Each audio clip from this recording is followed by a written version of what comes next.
నమస్కారం అండి. నా పేరు Kalan Sanjay Kumar, high court advocate, Telangana and Andhra Pradesh. నేను ఇంతకుముందు కూడా చాలాసార్లు చెప్పాను, పార్టీషన్ సూట్ దావా ఎలా వేసుకోవాలి.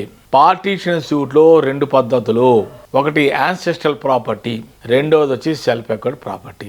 యాన్సెస్ట్రల్ ప్రాపర్టీ అంటే 4 జనరేషన్స్ పూర్వీకుల ఆస్తి, ముత్తాత, తాత, కొడుకు, మనవడు.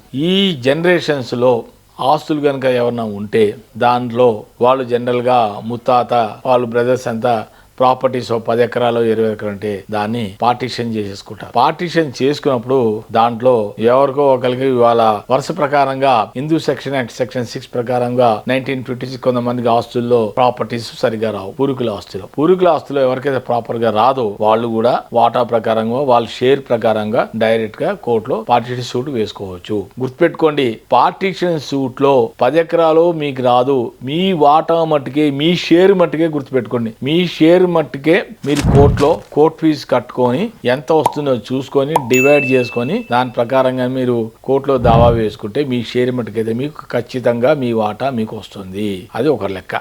రెండో పద్ధతి సెల్ఫ్ ఎక్వైర్డ్ పార్ట్ అంటే father property or mother property ఉందనుకోండి, కొడుకు గాని కూతురు గాని వాళ్ళు ఎవరైనా ఉంటే, సపోజ్ ఫాదర్ ప్రాపర్టీ ఉందనుకుందాం, 10 acres ఆఫ్ ల్యాండ్. ఆయన ఉండగానే ఎవరికి పార్టీషన్ చేయలేదు, ఆయన ఇష్టము. ఆయన మరణించిన తర్వాత ఆటోమేటిక్ గా లీగలైజ్డ్ గా వారసత్వంగా ఎలినేట్ ఎవరికి వస్తుంది, మదర్ వైఫ్ కి వస్తుంది, భార్య తర్వాత పిల్లలు. వాళ్ళు ముగ్గురు కలిసి దాన్ని పార్టీషన్ ప్రాపర్టీని డివైడ్ చేసుకుని భాగాలుగా పంచుకొని ఎవరి భాగం వాళ్ళు ఈక్వల్ షేర్ గా పంచుకొని చేసుకోవచ్చు. అదొక పద్ధతి. అది కాని పక్షంలో ఎవరైనా ఒకళ్ళు నా వాటా నాకు ఇయ్యి అంటారు. ఇవన్నీ పక్షంలో వాళ్ళు కోర్టులో దావా వేసుకుంటే వాళ్ళ వాటా మట్టుకే మీకు కోర్టు ఫీజు కట్టుకొని మీరు భాగాలు పంచుకోండి.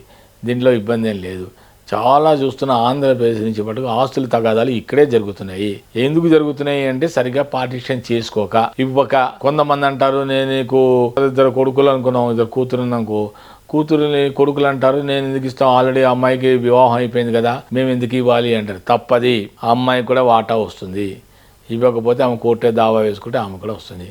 సుప్రీంకోర్టు జడ్జిమెంట్ క్లియర్గా. అది యాన్సెస్ట్రల్ ప్రాపర్టీలు అయితే వాళ్ళు ఇవ్వను అంటే కుదరదు. ఆ అమ్మాయి కూడా వాటా ఇవ్వాల్సిందే. నేను ఇంతకుముందు కూడా చెప్పాను. సెల్ఫ్ ఎక్కడ అంటారా, తండ్రి కానీ తల్లి కానీ వాళ్ళు సొంతంగా సంపాదించిన ఆస్తిలో మీకు ఇవ్వాల్సిన హక్కే లేదు, మీకు రైటే లేదు. వాళ్ళు ఇస్తే తీసుకోవాల్సిందే తప్ప మీరు పోరాడినా మీకు రాదు. వాళ్ళు బ్రతుకున్నందుగా. వాళ్ళు మరణించిన తర్వాత ప్రాపర్టీలో అన్నదమ్ములు చెల్లెళ్ళు ఉన్నప్పుడు వాళ్ళు ఇవ్వకపోతే వాళ్ళు కోర్టులో దావా వేసుకోవచ్చు. వాళ్ళ వాటా వాళ్ళు పోరాడి కోర్టు ద్వారా వాళ్ళు ఫైట్ చేస్తే వాళ్ళ ఆస్తి వాళ్ళకి వస్తుంది. సెల్ఫ్ ఎక్కడ్లోనే తండ్రి కానీ తల్లి కానీ వాళ్ళు బ్రతికుండి వాళ్ళ ఆస్తులు అయితే మనం గట్టిగా ఫైట్ చేయడానికి వీల్లేదు. వాళ్ళు ఇష్టం ఇస్తే ఇస్తారు, లేకపోతే లేదు. కంపల్సరీ అయితే లేదు. సెల్ఫ్ లో యాన్సెస్ట్రల్ అయితే ఫైట్ చేయొచ్చు. మనకి పోరాడే ఆస్కారం ఉంది. మనం వాళ్ళు ఇవ్వకపోయినా మనం గట్టిగా ఫైట్ చేస్తే మన ఆస్తి మన వాటా మనకి వస్తుంది. దాంట్లో సమస్య లేదు. కానీ సెల్ఫ్ ఎక్కడ ప్రాపర్టీ మటుకు వాళ్ళ సొంతగా స్వరాజ్య ఆస్తి వాళ్ళు సంపాదించుకున్నారు, కష్టపడి సంపాదించిన ఆస్తిలో మనం అడిగే అధికారమే లేదు మనకి. వాళ్ళు ఇస్తే తీసుకోవాలి, లేకపోతే లేదు. కాబట్టి ఈ పార్టీషన్ సూట్ లో కూడా